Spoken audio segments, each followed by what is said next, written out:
New at 10, 4 emergency landings since the start of the year.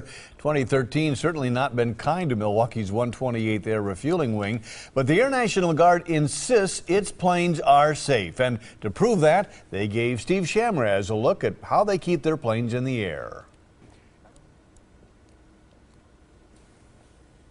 But the 128th wants to make it clear its fleet of aircraft are in safe hands.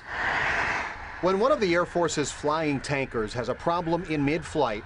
And that breaking news at Mitchell International Airport. This is how most people react. Again, we're talking about a KC-135 trying to make an emergency landing here at the airport. But the crew at the controls of these planes are not most people. It looks like there's a fire light in the number 1 engine. Emergencies are practiced on the ground in a simulator like this hundreds of times. So when it happens up there, it's usually nothing they can't handle. Bring it from when we identify the problem to a logical conclusion, a safe conclusion, one that everybody can walk away from, be happy with. In the last few months, the 128th Air Refueling Wing has had a lot of experience with these problems in the air.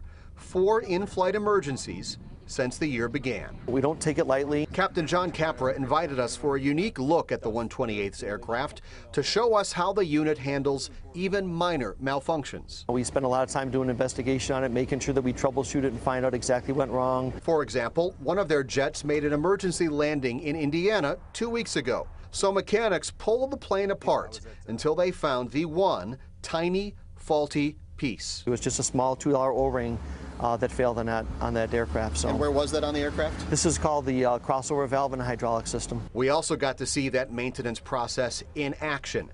This particular tanker is in the middle of a 17-day nose-to-tail scrubbing. The plane pulled apart piece by piece, everything inspected, repaired, and then sent back into the sky.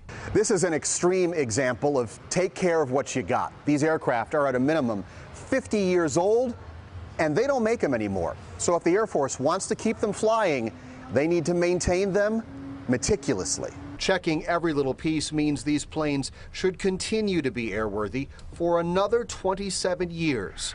That's right, these aircraft won't retire until they are at least 75, well after their current crews have flown off into the sunset. I imagine the guys in the flight suits would not be getting in these aircraft if they didn't think you guys are doing a good job of keeping them maintained. Absolutely. They have to have the trust and confidence that when they step on board that aircraft, that they're getting a top-notch quality product. While the bodies of these aircraft are middle-aged, their engines are relatively young. New, more powerful engines were installed across the fleet about 20 years ago. Another reason why the KC-135 is expected to fly for a couple more decades. Steve Shamraz, today's TMJ4.